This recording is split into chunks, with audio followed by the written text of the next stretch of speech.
Tyson पूरी Beyblade की original series का मेन कैरेक्टर रह चुका है, जो कि नो डाउट कितना पावरफुल है ना कि वो किसी को भी हरा सकता है। बट ऐसे कौन से ब्लेडर्स हैं जो कि टाइसन तक को हराने की ताकत रखते हैं? मैंने इसमें बेब्लेड की ओरिजिनल सीरीज़, बेब्लेड की मेडल सीरीज़ और बेब्लेड की बर्थ सीरीज़ से बेब्लेडर 3 है जो कि टाइसन को हराने की ताकत रखता है। तो गाइस आज की इस वीडियो को स्टार्ट करते हैं। तो गाइस नंबर 5 पे है दो बेब्लेडर्स जो कि है बेब्लेड की मेडल सीरीज से कियोया और बेब्लेड की बर्थ सीरीज से फ्री डेलाहोया। तो पहले बात करते हैं हम कियोया के बारे में। तो कियोया हमें पहली बार बेब्लेड की मेडल सीरीज में इंट्रोड्यूस करवाया गया था, जहाँ पे वो बहुत ज़्यादा स्ट्रॉन्ग बेब्लेडर था और उसने पहली बार जिंगा से हारा। बाद में उससे एक ही था कि वो जिंगा को किसी भी तरीके से हराए।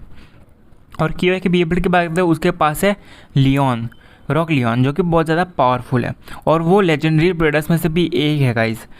इसलिए हम कह सकते हैं कि वो बहुत ज़्यादा पावरफुल है, इसलिए वो टाइसन को हरा सकता है गाइस। तो गाइस अब हम लोग बात करते हैं फ्री के बारे में। तो फ्री हमें पहले बार बेब्लेड बस्ट एवोल्यूशन में इंट्रोड्यूस करवाया गया था, जहाँ पे वो एक वर्ल्ड चैम्पियन के रूप में हमें दिखाया गया था, जहाँ पे उसने ऐसा कारनामा कर दिखाया था ना जो कि उससे पहले कोई भी नहीं कर पाया था।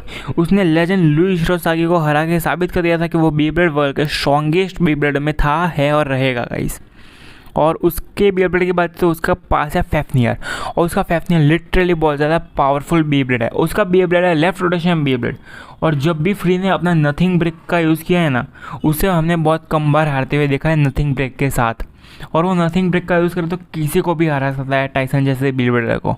तो इसीलिए गाइस नंबर 5 पोजीशन पे है कियोया और फ्री।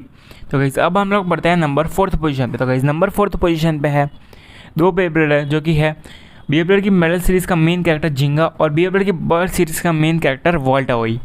तो गाइस पहले हम बात करते हैं जिंगा के बारे में। तो जिंगा हमें पहले बार बेब्लेड की मेडल सीरीज़ में इंट्रोड्यूस करवाया गया था, जहाँ पे वो पहले बहुत कमज़ोर था, बट हाँ आगे जाते जाते वो बहुत ज़्यादा पावरफुल हो गया था। अगर उसके बेब्लेड की बात है तो उसके पास है पेगासस, और उसका पेगासस लिटरली बहुत ज़्यादा पावरफुल है। और बेब्लेड की मेडल की तीनों सीज़न में उसने बहुत ज़्यादा अच्छा परफॉर्मेंस किया था, और बेब्लेड मेडल फ्यूरी में उसका परफॉर्मेंस बहुत अच्छा था, जहाँ वो लेजेंडरी ब्लेडर्स में सबसे स्ट्रॉन्ग था रायुगा के बाद।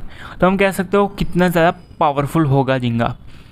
तो गाइस अब हम लोग बढ़ते हैं वॉल्ट अवोई की तरफ। तो गाइस वॉल्ट अवोई हमें पहली बार बेब्लेड बस्ट में इंट्रोड्यूस करवाया गया था, जहाँ पे वो इतना ज़्यादा पावरफुल नहीं था पहले, बट हाँ वो पहले नेशनल का विनर बना। उसने लुइस हिरोसागी को नहीं हराया था, बट हाँ नेशनल उसने जीता था।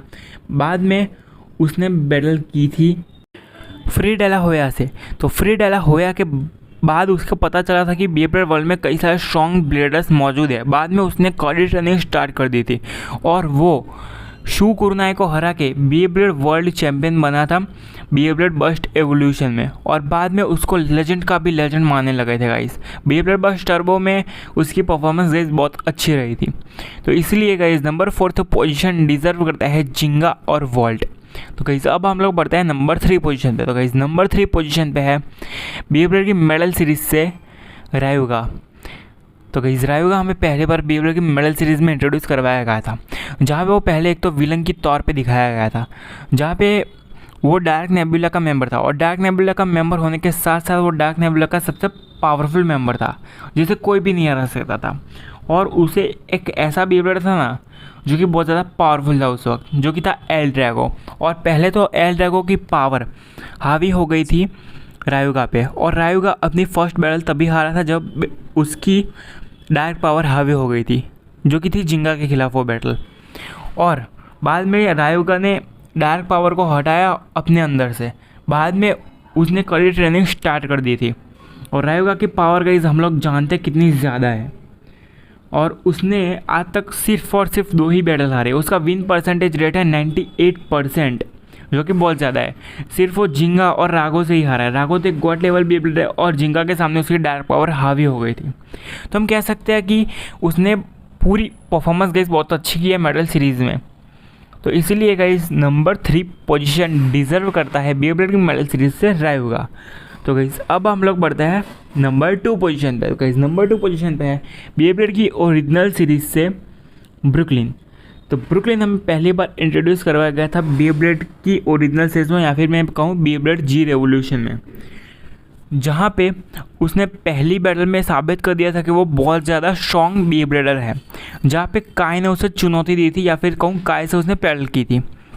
और काय के उसको बैटल की थी ना, तब उसने काय को जैसे हराया था ना, वैसे तो आज तक काय को किसी ने भी नहीं हराया होगा गाइस।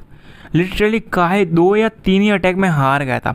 मैं जानता हूँ कि काय ने अपनी फुल पावर लगाई थी, बट हाँ, वो हार गया था काय गाइस। इसलिए हम कह सकते हैं कि ब्रुकलिन बहुत ज़्यादा पावरफुल है। और ब्रुकलिन ने भी आज तक सिर्फ और सिर्फ एक ही बैटल हारी है, जो कि थी काय के अगेंस्ट, और उसकी टाइसन के साथ बैटल हुई थी, और जहाँ पे हमें उसका रिजल्ट नहीं मिला था। बट हाँ, काफ़ी सारे लोग कहते हैं कि वो वहाँ पे टाइसन जीत गया, बट हाँ गाइस, रिजल्ट नहीं होने के साथ हम लोग कह नहीं सकते कि टाइसन जीत गया था वो बैटल। तो इसीलिए गाइस, नंबर 2 बी ब्लेडर है ना, वो है ब्रुकलिन, जो कि टाइसन को हरा सकता है अपनी फुल पावर के साथ। तो गाइस, अब हम लोग बढ़ते हैं नंबर 1 पोजीशन पे। गाइस, नंबर 1 पोजीशन पे है इंडिया में सबसे पॉपुलर बी ब्लेडर, वो है काय। तो गाइस, काय की तो इंट्रोडक्शन की ज़रूरत ही नहीं है, क्योंकि उसका इंट्रोडक्शन कौन नहीं जानता गाइस। काय सबसे फैन फेवरेट बी ब्लेडर्स में से भी एक रहा है गाइस। तो गाइस, पहले हम लोग बात करते हैं काय के बारे में। काय हमें पहली बार बी ब्लेडर की ओरिजिनल सीरीज़ में इंट्रोड्यूस करवाया गया था, जहाँ पे उसने 2 या 3 ही एपिसोड में टाइसन को हरा दिया था, और साबित कर दिया था कि वो कोई भी बी ब्लेडर को हरा सकता है। बाद में आगे जाते जाते नेशनल्स में उन दोनों की फाइट हुई थी, और नेशनल्स में उन दोनों की फाइट में काय ने अपनी फुल पावर नहीं लगाई थी, और टाइसन ने उसे हराया था।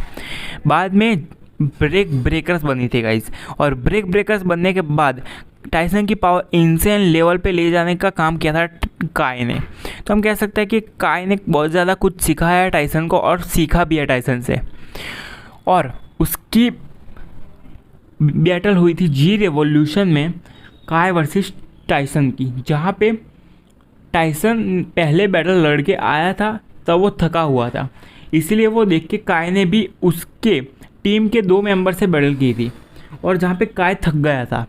बाद में टाइसन ने थोड़ा रेस्ट मिल गया था, और काय को रेस्ट नहीं मिला था। बट हाँ, रेस्ट न मिलने के बावजूद भी बी ब्लेड जी रेवोल्यूशन में काय और टाइसन की बैटल में वो दोनों की बैटल टाई हुई थी पहले, और दूसरी बैटल उन दोनों की हुई ना, तब उस बैटल का विजेता था टाइसन। और मैं जानता हूँ कि काय ने अगर वो बैटल न की होती ना, तो वो ज़रूर टाइसन से जीत जाता और वर्ल्ड चैम्पियन बन जाता। और मैं जानता हूँ कि काय को वर्ल्ड चैम्पियन नहीं बना था, उसे सिर्फ टाइसन को हराना था गाइस, और उसने ब्रुकलिन को हरा के साबित कर दिया था बाद में कि वो बी ब्लेड वर्ल्ड का स्ट्रॉन्गेस्ट ब्लेडर्स में से भी एक है। इसीलिए गाइस, आज की इस वीडियो के लिए इतना ही। तो जिसने चैनल को अभी तक सब्सक्राइब नहीं किया, प्लीज़ सब्सक्राइब करना, वीडियो के लिए गाइस आज के यहाँ तक देने के लिए थैंक्स फॉर वॉचिंग।